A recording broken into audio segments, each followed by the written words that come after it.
Hai sobat, jumpa lagi dengan channel Adi Parmadi. Kali ini kita akan membahas berkaitan dengan menyusun RKPDS 2023 yang berkualitas, berbasis pada peta jalan SDGs dan IDM. Jadi, untuk mewujudkan belanja desa yang berkualitas, awali dengan penyusunan RKPDS yang berkualitas juga. Baik teman-teman, simak terus tutorial penyusunan RKPDS 2023 yang berkualitas. Apakah yang maksud dengan RKPDS berkualitas? Jadi RKPDS yang berkualitas itu adalah RKPDS yang disusun atas dasar usulan dari masyarakat desa setempat, serta menyesuaikan dengan apa yang dibutuhkan oleh masyarakat. Dan bukannya RKPDS yang disusun atas dasar kemauan ataupun keinginan dari salah seorang pemangku kepentingan desa yang kemudian diaminkan oleh seluruh perangkat desa tanpa memahami terlebih dahulu apa yang sebenarnya dibutuhkan oleh masyarakat. Sesuai dengan pasal 34 Permendes PDDT nomor 21 tahun 2020 yang mengatur tentang pedoman umum pembangunan dan pemberdayaan masyarakat desa, bahwa penyusunan RKPDS dilakukan melalui tahapan. 1. Pembentukan tim penyusun RKPDS. 2. Pencermatan dan penyelarasan rencana kegiatan dan pembiayaan pembangunan desa. 3. Pencermatan ulang RPJMDes. 4. Penyusunan rancangan RKPDS dan daftar usulan RKPDS. 5. Usulan BAMDes, pembahasan rancangan RKPDS dan daftar usulan RKPDS. Dan yang keenam yaitu musyawarah desa, pembahasan dan pengesahan RKPDS dan daftar usulan RKPDS. Berikutnya, dalam pasal 35 Permendes PDDT 21/2020, selain mempedomi dokumen RPJMDes, penyusunan RKPDS hendaknya memperhatikan: pertama, hasil evaluasi laju pencapaian SDGs desa. Yang kedua, informasi perkiraan pendapatan transfer desa dari pemerintah daerah kabupaten kota. Yang ketiga, daftar rencana program dan kegiatan yang masuk ke desa yang ada dalam sistem informasi desa. Yang keempat, usulan masyarakat desa tentang program dan atau kegiatan pembangunan desa untuk pencapaian SDGs desa. Yang kelima, yaitu berita acara musyawarah antar desa terkait kesepakatan antar desa untuk bekerjasama mewujudkan pencapaian SDGs desa. Dan yang keenam, yaitu dokumen perjanjian kerjasama desa dengan pihak ketiga untuk bekerjasama mewujudkan pencapaian SDGs desa. Berikutnya, bagaimana melakukan pencermatan ulang RPJM tersebut? Jadi, dalam melakukan pencermatan ulang RPJM tersebut, tim penyusun RKPDS yaitu mencermati skala prioritas usulan rencana kegiatan pembangunan desa untuk 1 tahun anggaran berikutnya, sebagaimana yang tercantum dalam dokumen RPJMDes. Jadi itu yang pertama yang perlu dicermati.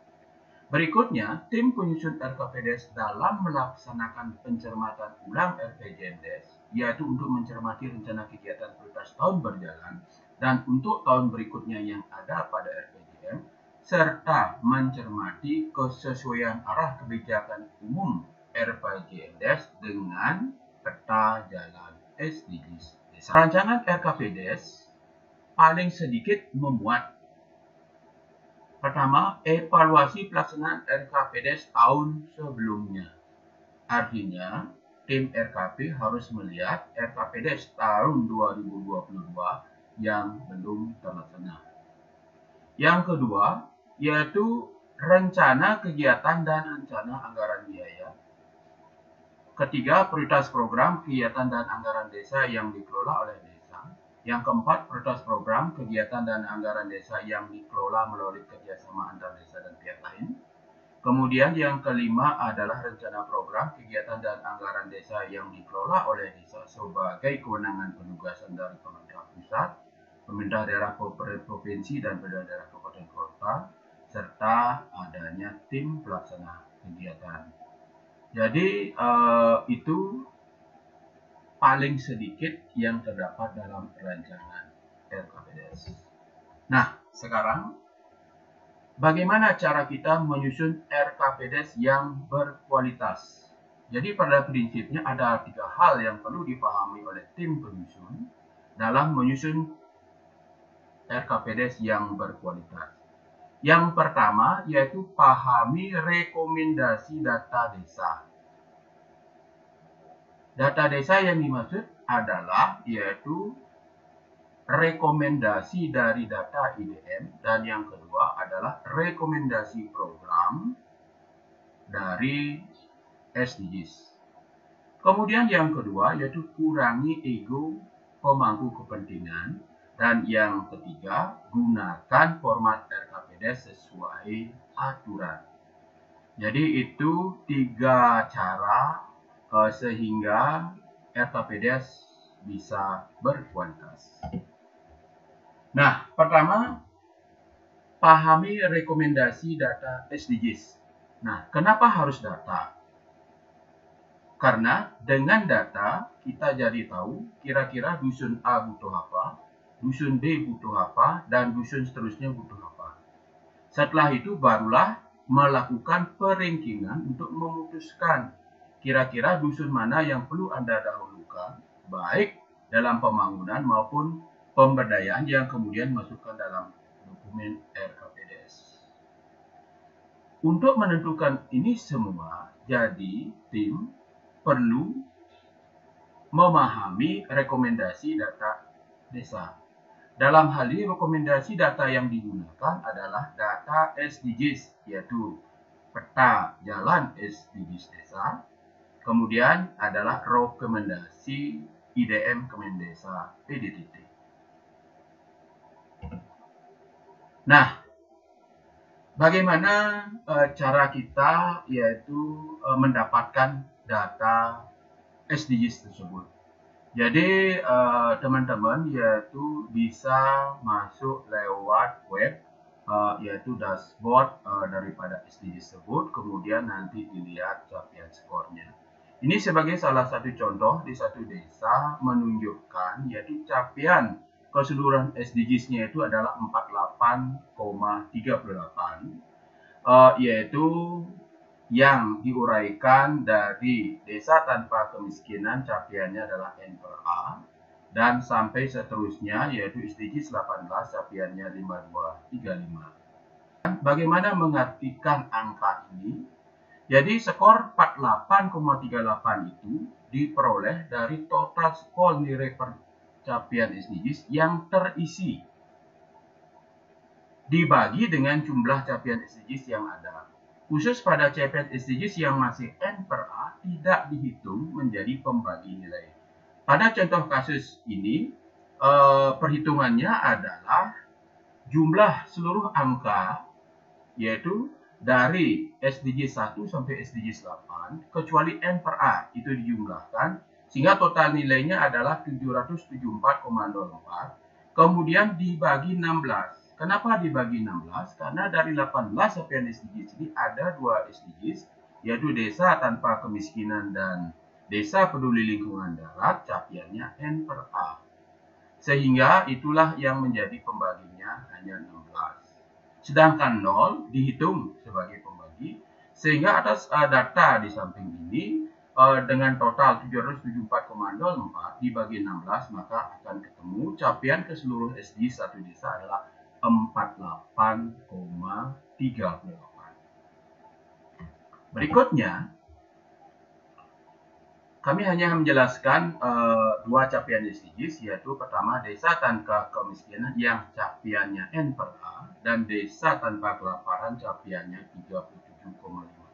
Ini perlu kami sampaikan sehingga teman-teman bisa memahami maksud daripada N/A, kemudian maksud daripada 0, dan juga maksud capaian nilainya di atas 0 sampai 100.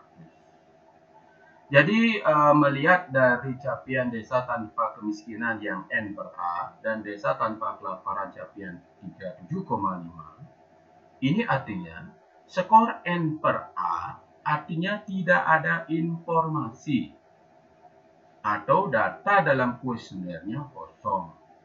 Ini kemungkinan besar ketika inputan di tahun 2021 banyak data yang diupload oleh enumerator kemungkinan besar masih kosong. Kemudian berikutnya skor 37,5 ini diperoleh dari total skor nilai per indikator yang terisi dibagi dengan jumlah indikator yang ada. Khusus bagi indikator yang masih N per A tidak dihitung menjadi pembagi nilai. Sebagai contoh, untuk desa tanpa kemiskinan capaiannya N per A. Berarti ini tidak ada pembagi karena setiap indikator nilainya adalah N per A. Khusus untuk desa tanpa kelaparan, capaian 37,5 ini diperoleh dari indikator pertama sampai 3 ini dijumlahkan, yaitu menjadi 112,5 dibagi 3. Karena 0 adalah termasuk pembagi, sehingga ketemulah 37,5. Nah, kami jelaskan juga pada indikator 1 tujuan SDGs Desa 2 ini, yaitu berkaitan dengan prevalensi kurang gizi, kurus, stunting, anemia turun menjadi 0%. Sudah mencapai skor 100. Artinya, desa tersebut tidak memiliki kasus kurang gizi, kurus, stunting, dan anemia. Jadi data existingnya adalah 0. Kemudian, kalau kita lihat pada indikator kedua, yang memperoleh skor 0, artinya pada indikator prevalensi bayi yang dapat ASI eksklusif mencapai 100% di desa tersebut, tidak ada satupun bayi yang mendapatkan ASI eksklusif. Dan ini perlu kita perhatikan, karena kalau kita melihat data, kelihatan data tersebut janggal. Kemungkinan perlu ada pemutahiran data yang akan berdampak signifikan pada perolehan skor SDGs Desa Tujuan 2 ini. Jadi atas dasar itulah berkaitan dengan capaian yang masih 0 ataupun N per A, yaitu perlu melakukan pemutahiran data. Nah, atas skor dari capaian SDG tersebut, kemudian kalau kita lihat juga di capaian program di dashboard, akan dikeluarkanlah rekomendasi program atau peta jalan SDGs. Nah, seperti yang kami sampaikan tadi, mengingat skor ada yang N per A dan 0, itu tidak dikeluarkan rekomendasi. Sehingga di sini kelihatan khusus untuk SDG 1 yang skornya N per A tidak diberikan rekomendasi. Kemudian yang diberikan rekomendasi adalah khusus untuk yaitu indikator-indikator yang skornya yaitu di atas 0 sampai dengan di bawah 100. Jadi itu rekomendasi program atau peta jalan SDGs Desa yang dapat dilihat pada dashboard SDGs Desa. Nah, yang perlu teman-teman pahami berkaitan dengan data di atas, yaitu antara file Excel analisis rekomendasi dengan file skor SDGs Desa ini, yaitu jika pada file analisis rekomendasi indikator yang telah mencapai skor maksimal atau 100 dan indikator yang tidak ada datanya atau N per A tidak muncul pada file rekomendasi program.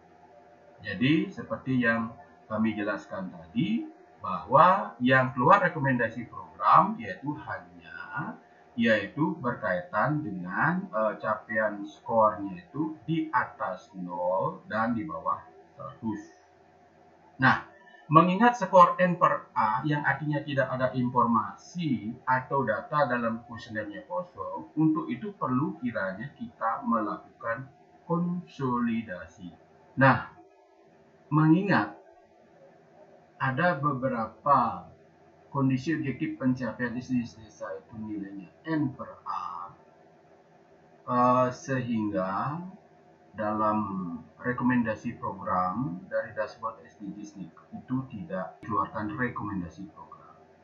Jadi untuk itu desa dalam hal ini mencoba melakukan konsolidasi data berdasarkan yaitu data lain yang ada di desa seperti data IDM, Prodeskal, Podes dan lain sebagainya yang dapat dipertanggungjawabkan. Sebagai contoh berkaitan dengan tingkat kemiskinan ekstrim desa 0%. Jadi data existing dari dashboard SDGs itu karena nilainya N/A maka tidak dikeluarkan rekomendasi program. Atas dasar itu, sesuai dengan instruksi Presiden nomor 4 tahun 2020 berkaitan dengan miskin ekstrim, jadi desa perlu menetapkan yaitu tingkat miskin ekstrim di desa melalui musyawarah desa. Jadi atas dasar itu, sebagai contoh, desa ini melakukan konsolidasi data berdasarkan data lain yang dapat dipertanggungjawabkan sehingga dapat ditetapkan sebenarnya di desa ini tidak ada miskin ekstrim. Artinya tingkat miskin ekstrim desa 0% sudah mencapai 100%. Nah, sedangkan contoh yang lain yaitu berkaitan dengan tingkat kemiskinan desa 0%. Di data existing juga tidak muncul di dalam dashboard. Ini dampak dari nilai N/A. Kemudian atas konsolidasi data yang dilakukan, sebenarnya tingkat kemiskinan desa 0% itu sudah mencapai 95%. Jadi sebenarnya PR desa itu hanya menyelesaikan lagi 5% dari tingkat kemiskinan desa tersebut yang rencananya yaitu target-target pelaksanaannya itu dijabarkan dalam 5 tahun. Tahun 2023 yaitu dapat diturunkan 1%, 2024 1%, dan seterusnya sampai tahun 2027 sehingga tingkat kemiskinan desa itu mencapai 0% itu sudah tercapai. Jadi ini data salah satu contoh yang dibuat untuk menemukan yaitu berkaitan dengan target-target pelaksanaan tersebut. Jadi contoh yang lain seperti desa kelaparan, desa tanpa kelaparan dengan capaian SDGs 37,5 bahwa dari skor sudah ditampilkan yaitu capaiannya 100% di data existing, kemudian coba juga dilakukan konsolidasi data dan memang benar hasilnya adalah 100%. Dan kecuali berkaitan dengan prevalensi bayi mendapatkan aksi eksklusif mencapai 0%, jadi di dashboard yaitu nilainya adalah N/A sehingga tidak dikeluarkan rekomendasi program. Atas dasar itu dilakukan konsolidasi data berdasarkan data-data yang dimiliki oleh Kadar Pembangunan Manusia KPM-nya didapat yaitu dari data-data IHDW. Sebenarnya di desa itu sudah mencapai 95%. Artinya memang hanya sebagian kecil saja bayi itu tidak mendapatkan ASI eksklusif. Jadi berdasarkan hasil konsolidasi data, prevalensi bayi mendapatkan ASI eksklusif mencapai 0% ini sudah 95%. Jadi tugas desa tinggal 5% yaitu mengadvokasi agar bayi-bayi mendapatkan ASI eksklusif tersebut. Nah itu teman-teman cara membaca data berkaitan dengan skor daripada SDGs dan juga rekomendasi program. Nah setelah dilakukan pembacaan dan analisis terhadap hasil SDGs desa, bagaimana caranya menjadikan data tersebut sebagai basis perencanaan pembangunan di desa. Jadi dalam hal ini tim penyusunan RKPDS perlu memperhatikan seperti yang kami sampaikan tadi adalah skor dan rekomendasi program tadi. Jadi dari 18 tujuan SDGs desa yang ada, mana yang dirasakan sangat perlu untuk segera dilaksanakan, perlu diingat bahwa tinggi ataupun rendahnya perolehan skor dari 18 tujuan SDGs desa bukanlah suatu urut-urutan. Artinya meskipun tujuan nomor 10 memperoleh skor paling rendah misalnya, tidak berarti bahwa hal tersebut harus menjadi prioritas utama. Dalam berbagai kesempatan, baik Bapak Menteri Desa maupun Kepala BPI menyampaikan bahwa tujuan SDG 1-6 harus diprioritaskan karena berkenaan langsung dengan warga desa, satuannya jiwa. Jadi ini perlu diperhatikan oleh tim penyusun RKPDS. Nah, itu satu teman-teman yang dapat dijadikan rujukan berkaitan dengan memahami data sehingga berdasarkan skor SDGs dan rekomendasi program dan juga berdasarkan atas konsolidasi data akibat data N/A itu sehingga bisa jadikan dasar dalam penyusunan RKPDS yang berkualitas. Nah, data lain yang perlu juga diperhatikan oleh tim penyusun RKPDS adalah rekomendasi IDM. Dan ini salah satu contoh rekomendasi IDM yang bisa kita lihat yaitu lewat web IDM kemendesa.go.id. Di sini berkaitan indeks komposit yaitu IKS, IKL, dan IKE. Di sini rekomendasi yang dikeluarkan ada yang super prioritas yang nilainya 0,00 sampai 0,5, sedangkan yang prioritas yang skornya 0,5 sampai 0,75. Jadi di sini terlihat di satu desa tersebut hanya yang ada rekomendasi tidak banyak, yaitu di sini nilai existing dari indikator umumnya adalah 0,2. Ini akan menjadi super prioritas, yaitu berkaitan dengan akses pendidikan non formal. Jadi untuk kegiatan PAUD sudah terpenuhi kegiatan kursus juga sudah terpenuhi, tetapi di sini kelihatan untuk kegiatan PKBM yaitu paket A, B, dan C perlu juga menjadi perhatian. Jadi itu teman-teman berkaitan bagaimana kita yaitu menyusun RKPDS yaitu yang berkualitas yaitu berbasis data. Jadi itu yang pertama. Yang kedua, kurangi ego pemangku kepentingan. Artinya hal kedua yang perlu diperhatikan yaitu untuk dapat menyusun RKPDS yang berkualitas ialah menghindari sifat egoisme dari pemangku kepentingan desa yang suka mengatur-atur dan tidak sesuai dengan kebutuhan desa. Kemudian hal kedua yang perlu diperhatikan untuk menyusun RKPDS yang berkualitas adalah kurangi ego pemangku kepentingan.